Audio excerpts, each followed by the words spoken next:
You did it. $2. You saved $300 this month. You did every single thing you were told to do. The fund paid you $2. A stranger your own age put in nothing at all that month, and the same fund paid him $3,000. That is not a reward for saving. It is a payment for already having money. He is 25. So are you. And if you never miss a payment for 30 years, you will finish exactly where he started. Nobody cheated. Nobody broke a rule, and the fund did exactly what it says on the paperwork. He did not pick better funds, and he is not smarter than you. He signed one form at 25 and never added another cent, while you will add money on the first of every month for 360 months. This is not a story about a man who got lucky. It is a story about what the same 8% does to two people who start in different places. The gap opens in year 1, and in year 1 it is almost invisible. Year 1. You have a spreadsheet and you are proud of the spreadsheet. $300 leaves your account on the 2nd of every month, and you feel it every single time. You cancel a subscription. You cook the chicken thighs instead of the salmon. You tell people you are busy on a Saturday, because busy is cheaper than honest.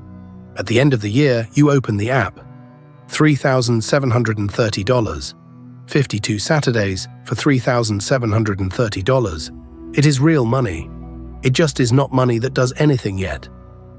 Year 1, on the other side. He does not open the app. There is no reason to do so. While you were counting Saturdays, his account earned $37,000. Not from a decision, not from a job, from existing. It took you a full year of discipline to save $3,700. His account made 10 times that while he was asleep, and he did not know it had happened. This is the first rule of the 30 years. At the bottom, you are the engine. At the top, you are not needed. Year 3. Something changes, and it is small enough that most people miss it. You look at your $12,160, and for the first time, part of it is not yours. $10,800 is money you handed over. The rest arrived on its own. It is not much. It is a decent pair of shoes. But it is the first proof that the thing you were promised is real. Money you did not earn, sitting next to money you did. You are not saving anymore. You have hired something. On his side, that same pair of shoes arrives every 11 days and nobody ever puts them on. Year 5. The market falls 30%.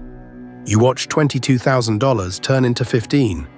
5 years of Saturdays, gone in 11 weeks. Everyone you know is selling. The news has a special graphic for it.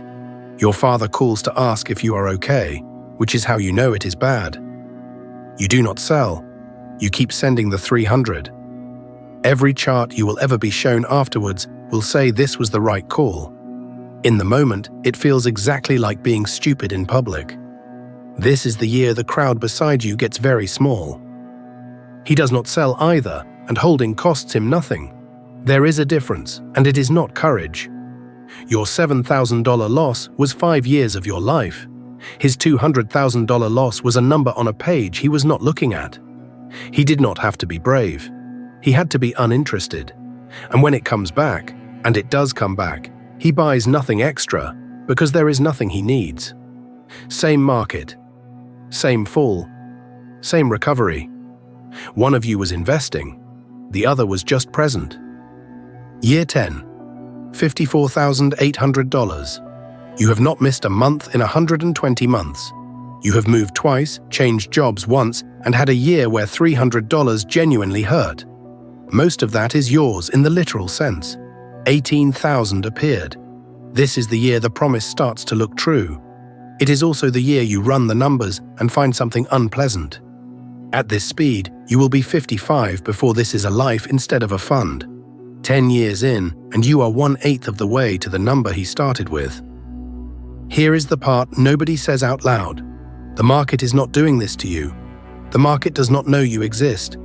It gave you exactly the same 8% it gave him. Every year. Without exception and without prejudice. 8% of a little is a little. 8% of a lot is a life. The system did not cheat you. It was fair. And fairness, applied to two different starting lines, is not a level playing field. It is a machine for widening the gap at a fixed and completely predictable rate. Nobody is steering it. That is what makes it so hard to argue with. Year 15. $103,800. 6 figures. You tell nobody because there is no way to say it out loud that does not sound like bragging or complaining. Something has quietly changed, though. This year, your account earned close to $8,000 on its own. You put in less than half that much. For the first time in 15 years, 1 year of your money just out-earned 1 year of you. It took 180 consecutive deposits to build something that finally pulls harder than you do. He had that on the first afternoon. Your friend Daniel stopped in year 12. Not dramatically. He had a bad year, paused the transfer for 3 months to get through it, and then never turned it back on. He still says that he invests. He means that he did. Daniel is not lazy, and he is not stupid. Daniel is not rare. The only real difference between you and him is that your bad year happened to be slightly less bad than his. That is the thing about a plan that takes 30 years. It does not fail on the day you quit. It fails on the day something happens to you that has nothing to do with money. His $450,000 was never really money. It was a claim.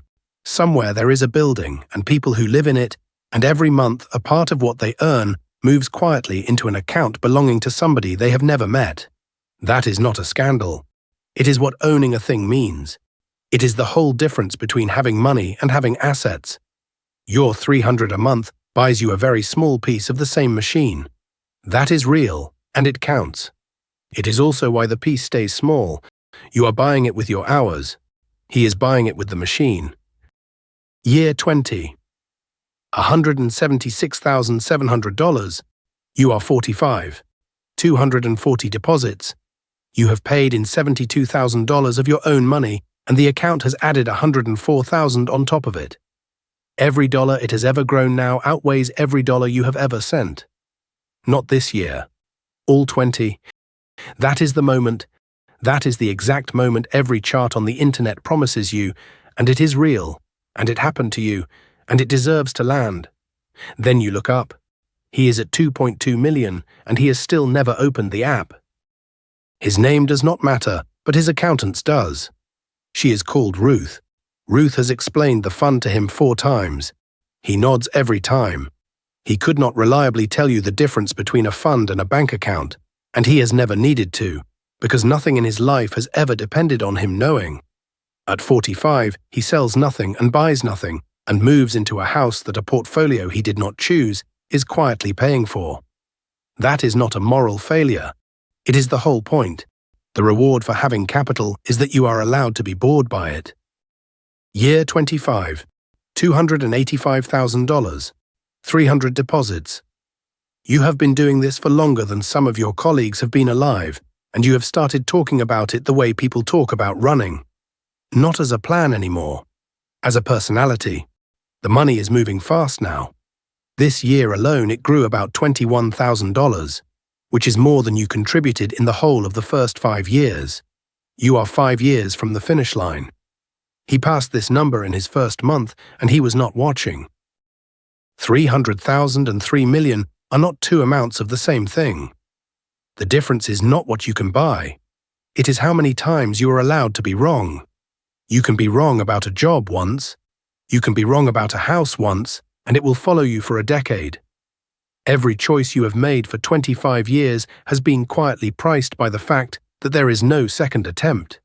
He can be wrong about all of it.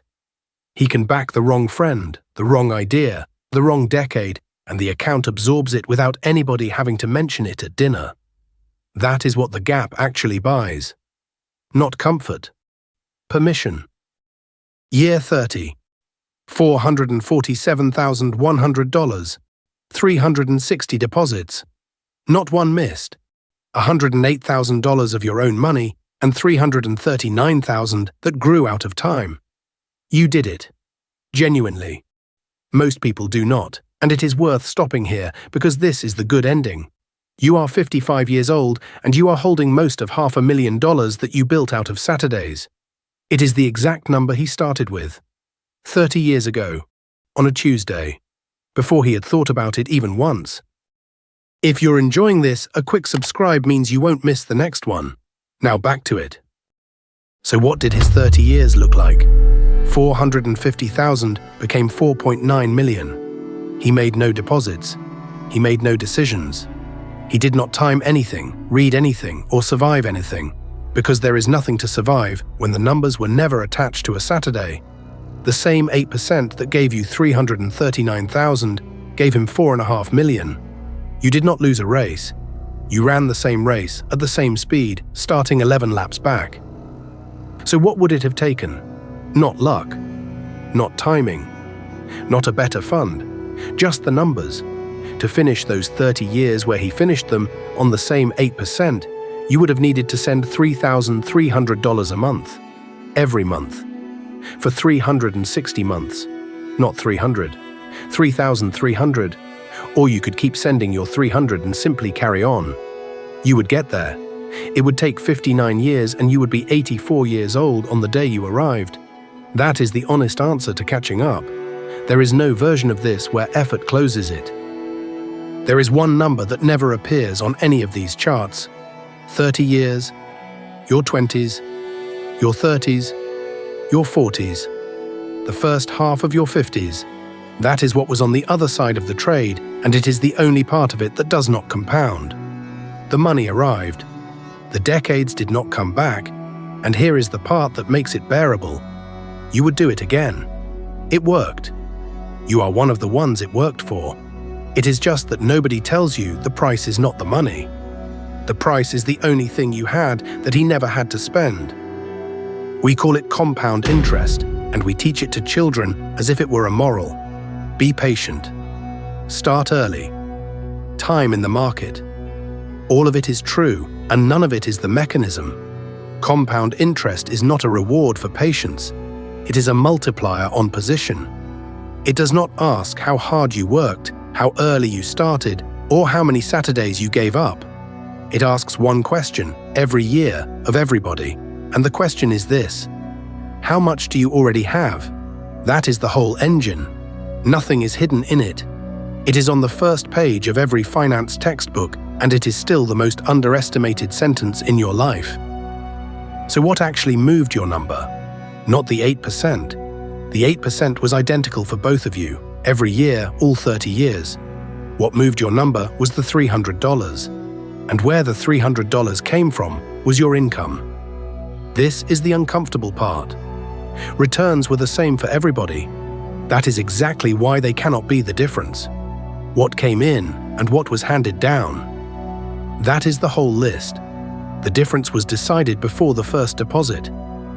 Somewhere right now, someone is opening an account with $200 in it. They have picked a number they can afford. They have set a date 30 years out.